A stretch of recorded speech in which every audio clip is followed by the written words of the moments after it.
안녕하세요. 솔방울 건강TV입니다. 올해도 맨발 걷기 인기가 계속 이어지고 있습니다.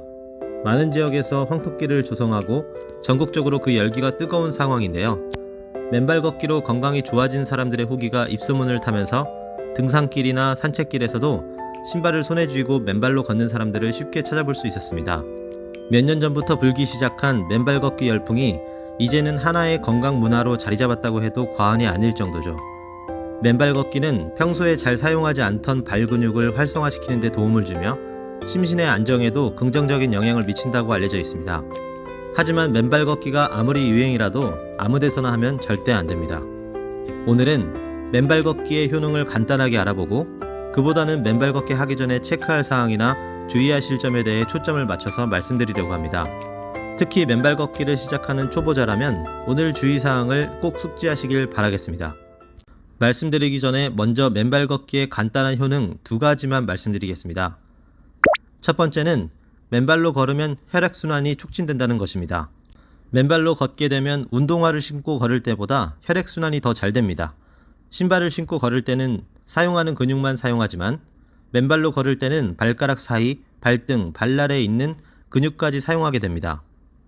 발에 있는 신경 반사구, 림프체계, 신경 말단 등이 자극되면서 실제로 지압되는 시원한 느낌을 받으실 수 있을 겁니다. 또한 중심을 잡기 위해 근육을 미세하게 움직이며 걸으면 같은 거리를 걸어도 맨발로 걸을 때 족부 코어 근육이 더 강화됩니다. 두 번째는 맨발 걷기가 정신건강 개선에도 효과가 있다는 것입니다. 발바닥에 있는 신경이 자극되면 스트레스 호르몬인 코르티솔 분비가 줄어들게 됩니다. 코르티솔은 콩팥 위에 붙어있는 부신에서 분비되어 신경계를 흥분시키고 혈압을 올리며 호흡을 가쁘게 만들게 됩니다. 적당히 분비되는 것은 상관없지만 과도한 스트레스로 인해 코르티솔 수치가 높아지게 되면 신체 대사가 불균형해지고 복부비만, 고지혈증, 심혈관계 질환으로 이어질 수 있습니다. 왜냐하면 코르티솔이 식욕을 부추기고 복부 지방을 쌓는 데 관여하기 때문입니다. 미국 캘리포니아대 연구에 따르면 맨발로 걸은 그룹이 신발을 걷고 걸은 그룹보다 코르티솔 수치가 더 떨어진 것으로 확인되었습니다. 다만 맨발 걷기도 주의해야 할 점이 있습니다. 아무데서나 걸으면 안 된다는 건데요. 제대로 조성되지 않은 길에서는 돌이나 날카로운 물체로 인해 발바닥에 상처가 생길 수 있습니다. 또한 발 건강이 좋지 않은 상태에서 무리하게 맨발 걷기를 하게 되면 오히려 통증이나 발 질환이 악화될 수 있습니다. 족저근막염을 가지고 계신 분이라면 더 악화될 수 있는 환경이 될 수도 있는데요. 족저근막은 발 뒤꿈치부터 발바닥 앞쪽까지 이어진 강한 섬유띠로 우리 신체 내의 깔창이라고 생각하면 쉽습니다. 족저근막은 발 전체에 가해지는 체중을 흡수하고 발을 들어 올리는 운동을 도와줍니다. 매우 단단한 조직이지만 하루 종일 우리 몸무게를 감당하다 보면 당연히 무리가 가게 됩니다. 오래 걷거나 서 있는 경우, 쿠션이 부족한 신발을 신는 경우 족저근막에 염증이 발생하게 되며 이를 족저근막염이라고 합니다. 족저근막염 통증은 아침에 일어났을 때 제일 강하게 느껴지는데요. 밤사이 족저근막이 수축된 상태로 있다가 아침에 걷기 시작하면 갑자기 스트레칭이 되면서 통증을 유발하게 됩니다. 발바닥이 아프니 맨발로 걸으면 나아지겠지라는 생각은 금물입니다. 신발 없이 맨발로 걷게 되면 족저근막에 가해지는 충격이 더 강해져서 염증을 악화시킬 수 있으니까요. 그리고 맨발 걷기는 지간신경종 통증이 악화될 수 있습니다. 발바닥에는 많은 신경이 집중되어 있고 간지러움 같은 자극에 예민하게 반응합니다. 여성들은 발볼이 좁은 신발을 자주 신는 경우가 많은데 이런 신발은 발이 억지로 가운데로 몰리게 만들어 신경이 발끝에서 압박을 받게 됩니다.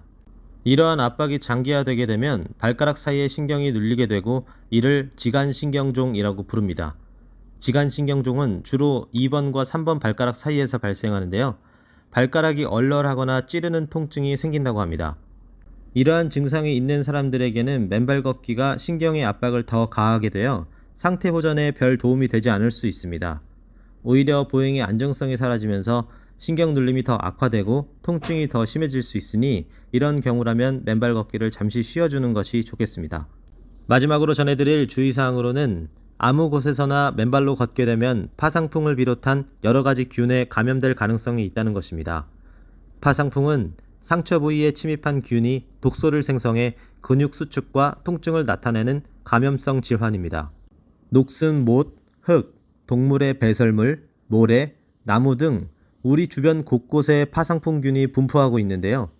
파상풍균은 3에서 21일간의 잠복기를 거쳐 증상이 나타나게 됩니다. 대부분 2주 이내에 발병한다고 하는데요. 초기에는 목과 턱 근육이 경직되고 심해지면 입을 열거나 음식을 삼키기도 어려워질 수 있습니다. 그 외에도 두통과 미열, 오한, 전신성 통증 등이 나타날 수 있으니 예방을 위해서는 오염 위험이 있는 지역에서 맨발로 걷지 않는 것이 좋습니다. 특히 발에 상처가 있다면 맨발 걷기는 자제해야 합니다. 상처에 이물질이 남아있거나 6시간 이상 방치하게 되면 나중에 소독을 해도 파상풍이 생길 위험이 크게 됩니다. 그렇기 때문에 파상풍은 예방접종이 필수이며 성인이 된 후에도 10년 주기로 예방접종을 해야 효과가 있다고 하니 꼭 맞으셔야 되겠습니다. 그리고 추가적으로 말씀드릴 부분이 있는데요. 발바닥의 아치가 너무 낮은 평발이나 아치가 너무 높은 요족 환자의 경우 정상적인 아치를 가진 사람들보다 보행이 더 어렵다고 합니다. 해당되는 분들께서는 잘 알고 계시겠지만 무너진 보행 밸런스 때문에 무릎이나 허리에 더 충격이 가게 되고 이게 장기화되게 되면 질환으로 이어질 수 있다고 합니다. 이럴 경우 보행 밸런스를 잡아줄 전용 신발을 착용하고 걷는 것이 더 좋겠습니다.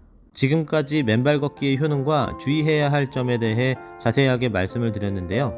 맨발 걷기의 건강상 이점이 많지만 발바닥 건강 상태를 확인하면서 안전한 곳에서 걷는다는 것이 더 중요하다는 거 잊지 마셨으면 좋겠습니다. 혹시라도 발바닥에 통증이나 문제가 있다고 생각되시면 무리하지 마시고 휴식을 먼저 취하시는 것이 좋습니다. 그래도 꼭 운동을 해야 되는 상황이라면 꼭 안전한 길에서만 맨발 걷기를 하시기 바라겠습니다. 건강한 발로부터 시작되는 건강한 삶. 오늘도 발을 잘 돌보고 안전한 걷기 생활을 이어가세요. 지금까지 솔방울 건강TV였습니다. 오늘 영상이 유익하셨다면 좋아요와 구독 부탁드리고요. 다음에도 더 유익한 주제로 찾아뵙겠습니다. 시청해주셔서 감사합니다.